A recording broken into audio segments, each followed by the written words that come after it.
မင်္ဂလာပါခင်ဗျာအောင်သူ easy quick channel ကနေကြိုဆိုပါရခင်ဗျာဒီနေ့မှာတော့ဘဲသားအာလူစီပြန်ဟင်းမုံမီလေးကိုဘဲသားညှိနှံလုံးဝမရှိဘဲနဲ့စားလို့ကောင်းဘယ်လိုချက်မလဲဆိုတာဝေမျှပေးတော့ပါမယ်ဗျာဗီဒီယိုလေးကိုဆုံးအောင်ကြည့်ပေးကြပါဦးနော်အရင်ဆုံးပါဝင်ပစ္စည်းလေးတွေနဲ့မိတ်ဆက်ပေးပါမယ်ဗျာဘဲသား900 gram ချက်သွန်နေရတော့ခက်လက်လက်၄လုံးချက်သွန်ပြူ9တဲ့ရင်းခက်ကြီးလက်တစ်စစ်ရုပ်ချောင်းမုံကတော့ထမင်းစားစွန်းနဲ့2စွန်းလောက်မဆလာထမင်းစားစွန်း1စွန်းစား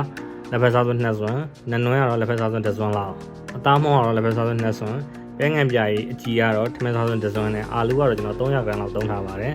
ဘဲသားကိုညှိနှံပြောက်သွားအောင်စံစိမ့်မုံဒါမှမဟုတ်ဂျုံမုံကော်မုံရှာလကာကြီးမိမိနှစ်တရာတမျိုးမျိုးနဲ့ရေတခြားဆေးပြီးတော့တန့်စင်တော့အောင်လုပ်ထားပေးဖို့လိုပါတယ်ဗျဘဲသားညှိနှံပြောက်ပြီးတော့အသားရဲ့ရတာစိတ်ဝင်သွားအောင်လို့ကျွန်တော်တို့စားနန်းနန်းမုံအသားမုံပဲငံပြာကြီးအကြီးရိုးနဲ့တမတောင်တခြားစုပ်နေပြီးတော့နိုင်ရွက်လောက်နှက်ထားပေးပါမယ်ဗျာ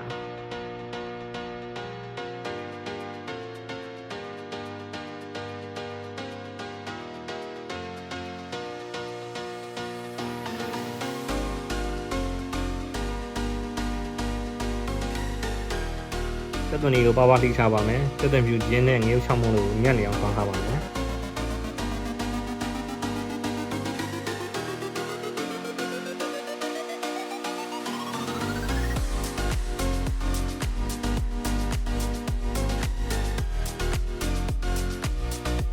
ဟုတ်ကဲ့ပါအခုဆိုရင်လည်းကျွန်တော်တို့ဟင်းချက်ဖို့အစဉ်သင့်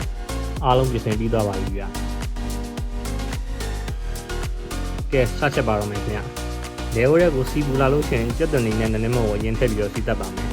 ကြက်သွန်နေနွမ်းလာလို့ရှိလို့ရှိရင်ထောင်းထားတဲ့ကြက်သွန်ပြူရင်းနဲ့ငရုတ်ခွဲချမ်းတို့ကိုထည့်ပြီးတော့အနံ့မှုေးလာတဲ့အထိစီတက်ပြရပါမယ်ဗျာ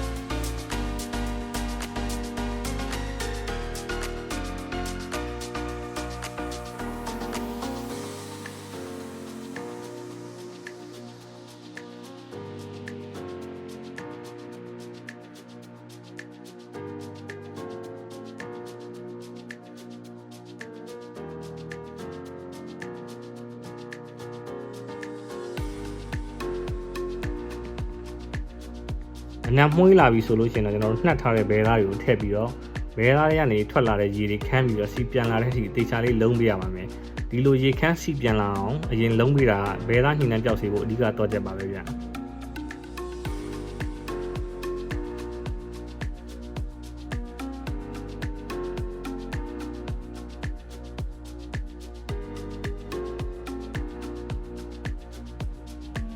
ဘဲသားရေခမ်းပြီးစီပြန်လာပြီဆိုရင်ရင်းလေးထပ်ထည့်ပြီးတော့အဖုံဖုံထားပြီးချက်ပေးပါဘဲသားနဲ့ငယ်နူးလာသည့်အထိရေထပ်ထည့်ပြီးတော့ချက်ပေးရပါမယ်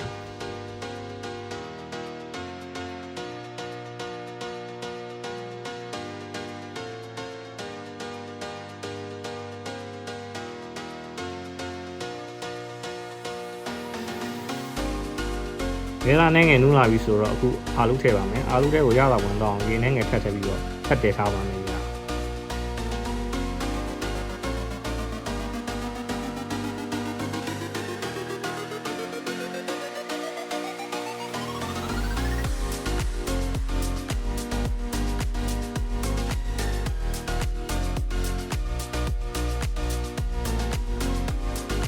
အားလုံးနူးပြီးတော့စီပြန်လာပြီဆိုရင်တော့မဆာလေးအုပ်ပေးလိုက်လို့ရပါပြီ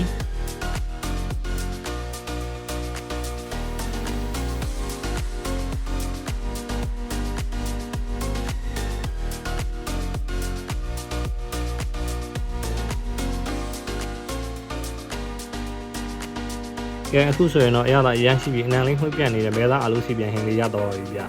ဒီဗီဒီယိုလေးကိုနှစ်သက်တယ်ဆိုရင်တော့ like and subscribe လေးလုပ်ခဲ့ပေးဖို့မမေ့ပါနဲ့နော်နောက်ထပ်ချစ်ပြုတ်နေဗီဒီယိုအသစ်တွေကိုကြည့်နိုင်ဖို့ခေါင်းလောင်းလေးကိုလည်းနှိပ်ထားပေးပါဦးအဆုံးထိကြည့်ရှုပေးတဲ့အတွက်ကျေးဇူးတင်ပါတယ်ခင်ဗျာ